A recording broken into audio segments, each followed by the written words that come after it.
Otep à tous et à toutes, ou bien Ankh Oudja Seneb pour la communauté Kamit, mais pour les gens qui ne partagent pas l'idéologie de notre communauté, je dirais bonjour, bonsoir à tous. Mes amis, dans cet exposé, on va jeter une vive lumière sur un sujet totalement controversé, portant sur les Quilambos. Mes amis, le thème Quilambos est très répandu dans le milieu panafricain, mais le terme vient, il est totalement absent. Parce que, pour certains, les Quilambos sont indépendants bien avant Haïti, bien avant. Et dans ce cas, ils ont une prééminence dans le processus de l'émancipation du peuple noir. Mes amis, selon cette idéologie, on dit qu'entre 1575 et 1743, de nombreuses communautés ont été créées par Ganga Zumba et Zumbi en Amazonie. Et on dit que ces communautés se sont maintenues jusqu'à l'époque de l'indépendance du Brésil en 1888. Et ensuite on dit dans les années 1980, 1900, 1988, on reconnaît officiellement la légitimité de ces communautés.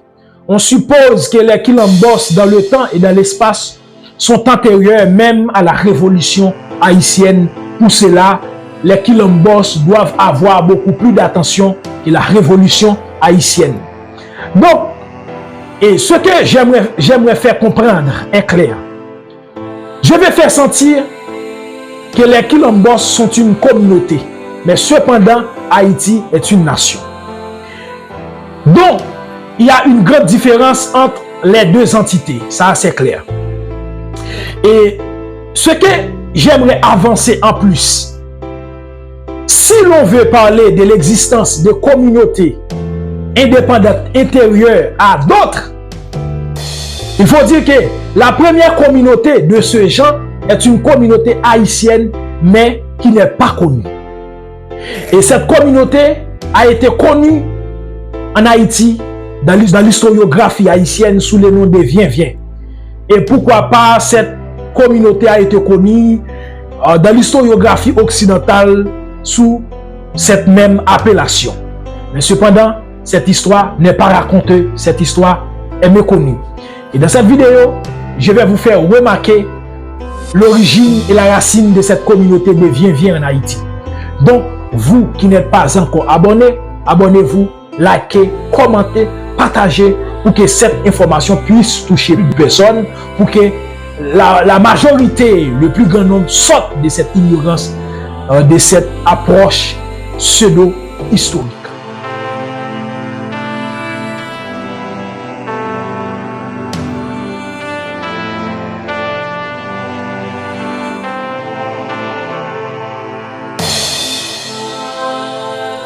Salut encore une fois. N'oubliez pas, mes amis, que les premiers Noirs arrivés en Haïti y étaient en 1503. Et depuis à cette époque-là, tel que l'a dit le docteur Jean Plasmas, les Noirs se sont enfuis vers les montagnes pour rejoindre le Pont Rouge, appelé jusqu'à présent les Amérindiens plus précisément. Et dans une montagne qu'on appelle montagne Baorico. Et cette montagne était habitée par des fugitifs amérindiens. Cela veut dire les peaux rouges. Et ce que les Espagnols avaient appelé les Indiens. Mes amis, avec l'arrivée des Espagnols en Haïti, qui avaient à leur tête Christophe Colomb, à leur arrivée, mes amis, Haïti était divisé en 5 caciques ou royaumes. Cela veut dire le thème pour du royaume dans la langue de ces gens qui étaient avant Christophe Colomb, c'était Cacica. Donc cela veut dire Haïti avait 5 caciques ou royaumes. Et le chef qui dirige le cacique s'appelle cacique. Et nous avons 5 caciques, 5 caciques. Cela veut dire 5 royaumes, 5 rois. Les noms de ces royaumes et de ces rois sont la suivante. Premièrement, nous avons le Marien. ayant pour capitale Guarico, qui est aujourd'hui Cap-Haïtien, et qui avait pour chef Guacanagaric. Et ensuite, nous avons la Magua, ayant pour capitale La Vega, et qui avait pour chef Guarionex. Et ensuite, nous avons la Zaragua, ayant pour capitale Zawana, qui est aujourd'hui Léogane, une des villes en Haïti existant jusqu'à nos jours. Ayant eu pour cacique Kaonabo, qui sera remplacé par sa femme Anakaona après sa mort. Et ensuite, mes amis, nous avons la Maguana, ayant eu pour capitale San Juan, qui est une région aujourd'hui de la République dominicaine, et qui avait eu pour chef Kaonabo. Et ensuite, nous avons les Igwe, ayant pour capitale Igwe, et qui avait pour chef Kotsubanama.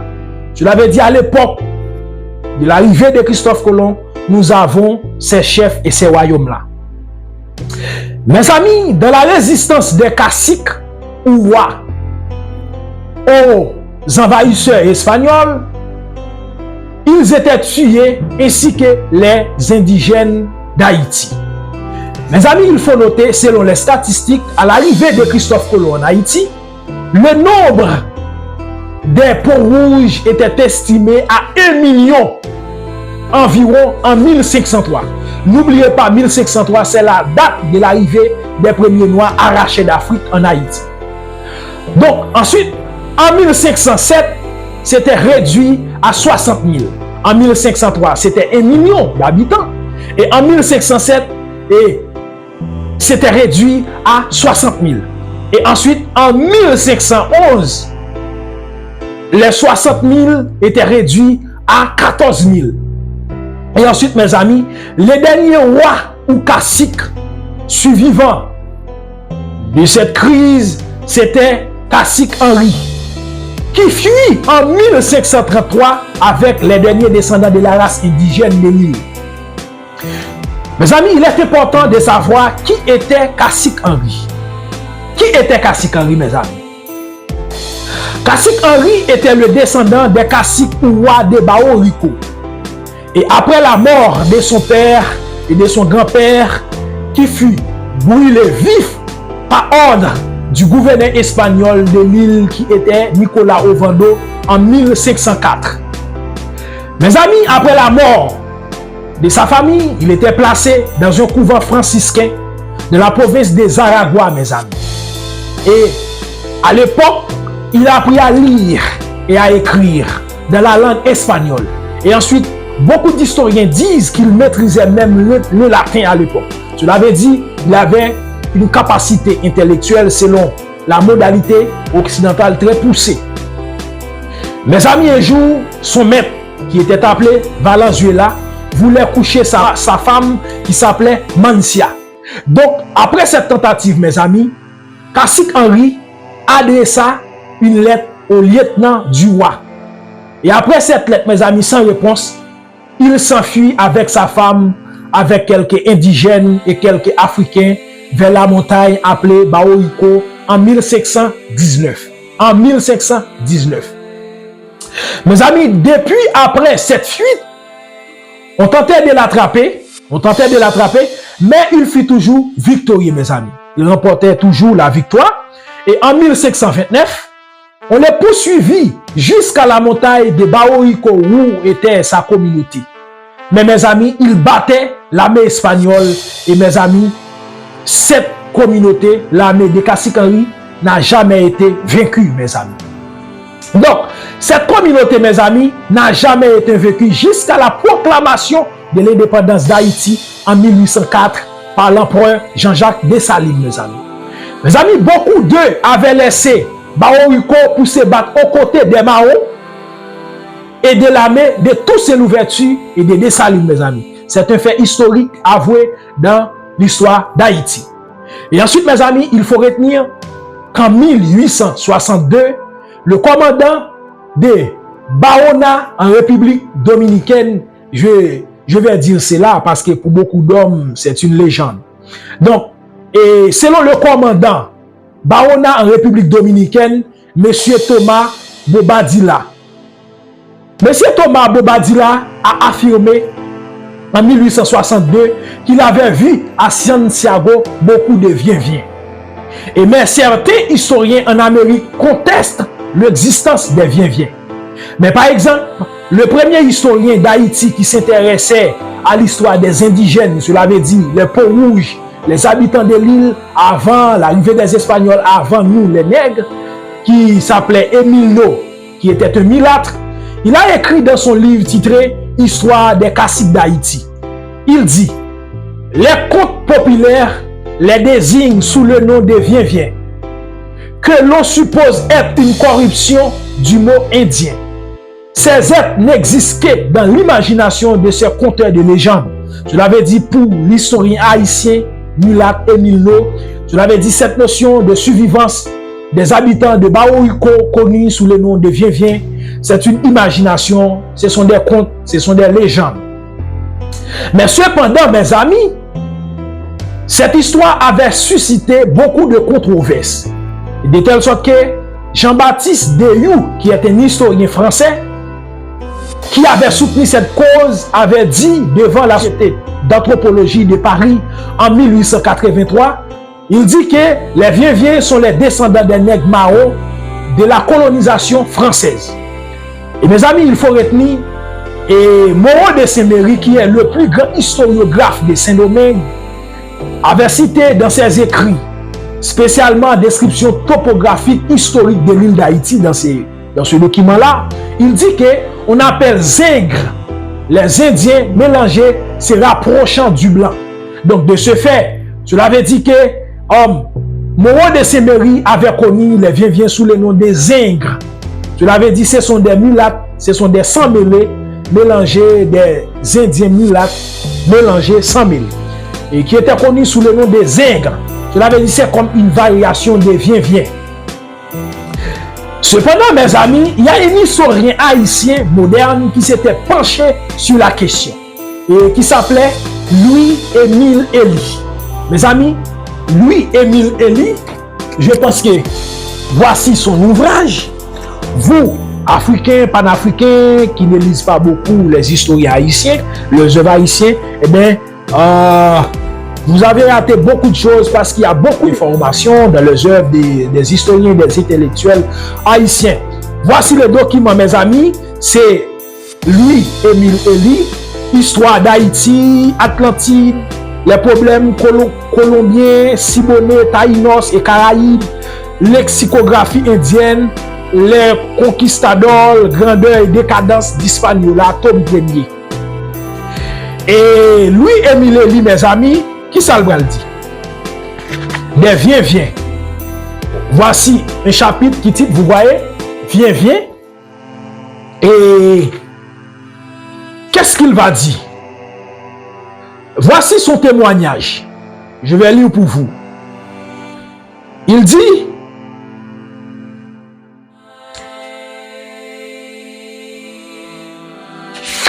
voici son témoignage. Louis-Émile Elie. Ok.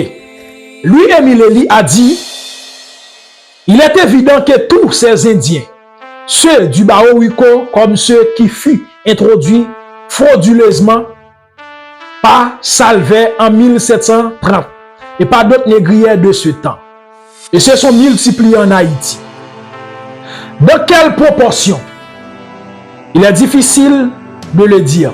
En tout cas, il y a un fort mélange d'Indiens et de Noirs dans les hauteurs de Pétionville. Pétionville, c'est une ville et tout près de la capitale, la ville où habitent les mulâtres, les hommes riches d'Haïti. Les 10 familles qui gardent l'économie haïtienne. Pétionville, de Kinskoff, de Jacmel, etc. J'ai eu personnellement en 1932 des relations d'amitié avec des viens-viens de Saltrou. Est-ce que vous voyez? Cela veut dire, l'historien dit, personnellement, témoin oculaire, qu'il avait des relations en 1832 avec les viens-viens. Donc, il continue. Il dit, sur l'habitation, la Mac, à 20 km à peu près de Kinskoff, on en a vu en 1941. Ils ont la figurage les pommettes saillantes, le nez fin, le menton pointu, orné d'une babiche, ceux-là ne sont pas précisément des viens-viens, vivant des cueillettes, mais des agriculteurs plutôt.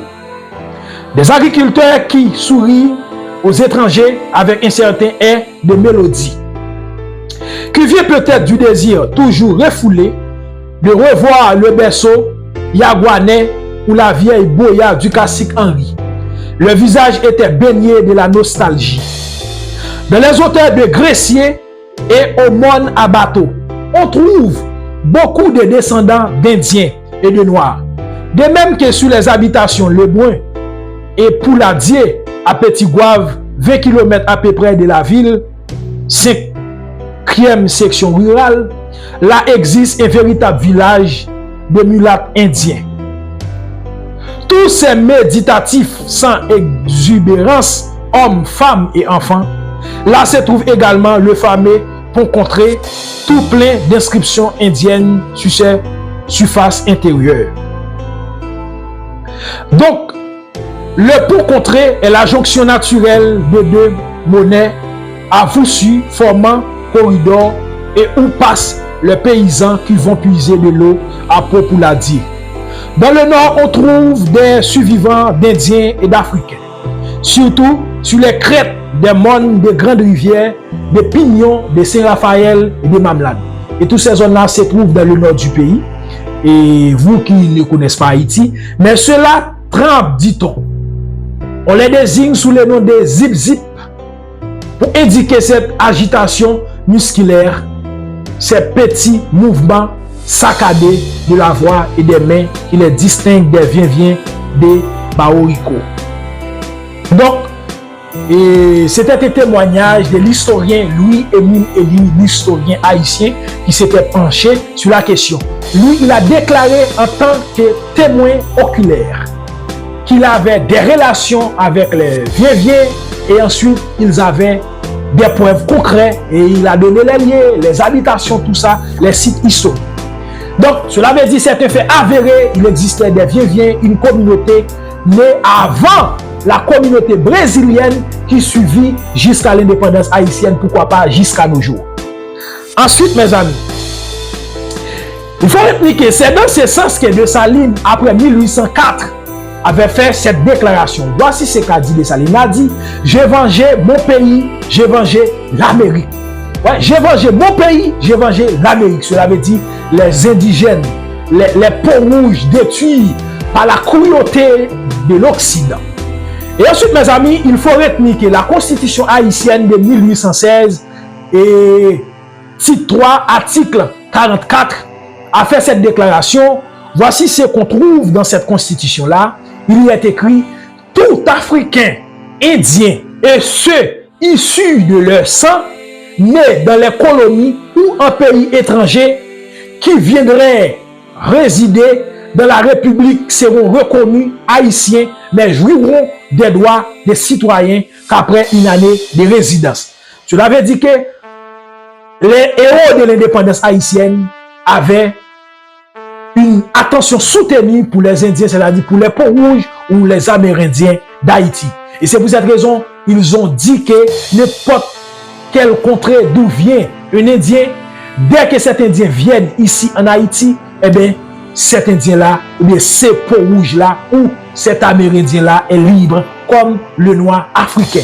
Donc cela veut dire que la révolution haïtienne avait pris en compte non seulement les peaux rouges ou les Amérindiens, mais tous les noirs du monde entier. Et à travers cette idéologie révolutionnaire, nous les Haïtiens, nous devons lier, nous devons créer une communauté avec tous les peaux rouges, les indigènes de l'Amérique, sous base de cette idéologie haïtienne et tous les Africains d'Afrique. Mes amis, mais nous n'avons pas de grands hommes, des grands visionnaires, nous avons négligé ce qu'a commencé les héros de l'indépendance. En guise de conclusion, mes amis, la communauté des Quilombos du Brésil, il faut repérer les choses dans le temps et dans l'espace pour voir la communauté qui était née avant. Est-ce que les Quilombos du Brésil étaient nés avant ou les viens d'Haïti étaient avant des quilombos du Brésil. Mes amis, la communauté des quilombos du Brésil a été créée en 1575-1743. Et cette communauté a été survécue jusqu'à 1988 et à nos jours. Cependant, la communauté de Baoruco est née en 1519 et survécue jusqu'à 1941. N'oubliez pas, 1575, 1743, 1575, la communauté des quilombos a été née. Cependant, la communauté des Viens-Viens a été née en 1519. Cela veut dire, vous voyez l'intervalle, mes amis. Cela veut dire, la communauté haïtienne était là avant la communauté des Viens-Viens. Donc, cela veut dire, mes amis, que la communauté des quilombos n'est antérieure à rien à Haïti. Nous n'avons rien à envier sur ce point. Et il y a une tendance, nous voulons prendre tout ce qui appartient à Haïti parce que nous sommes ingrats et nous sommes ingrats à l'égard de la révolution haïtienne, mes amis. Donc, nous avons une mauvaise foi sur ce point. Nous ne voulons pas donner aux Haïtiens leur mérite, mes amis. Vous avez tel que le dit le papyrus de Maya, un papyrus de Maya qui a dit cela. Il a dit, Haïti est là où tout a commencé, où tout finira. Mes amis, en conclusion, je vais vous laisser sur ces mots. Haïti, mes amis, tous les hommes du monde entendez cela. Haïti est le début de l'histoire contemporaine et moderne de l'Amérique. Nul fait historique dans ce temps ne lui est antérieur ni postérieur. Haïti est un laboratoire de toutes les expériences historiques du monde moderne. C'est sur ce mot que je vous laisse. Les amis, vous qui n'êtes pas encore abonnés, abonnez-vous, likez, commentez, partagez. Et ne répétez pas encore cette erreur visant à dire que les quilombos est une communauté qui est née bien avant Haïti, bien avant l'indépendance Haïti. Mais cependant, la communauté qui va donner l'indépendance Haïti a été née depuis 1503 avec la déportation des premiers Noirs. Et cette communauté a été suivie et cette communauté a donné Macandal. Cette communauté a donné Padre Jean. Padre Jean était bien avant tous ces ouvertures. A donné Padre Jean, Macandal et avait donné Boukman. Après tous ces ouvertures, après Jean-Jacques Dessalines, c'est cette communauté-là qui a produit ces hommes-là jusqu'à ce qu'on prône l'indépendance d'Haïti et la nation haïtienne. Après, nous avons érigé cette nation en nation qui va porter l'idéal du peuple noir qui avait pour mission de libérer tous les noirs du globe. Mes amis, merci. Je vous laisse sur cette parole.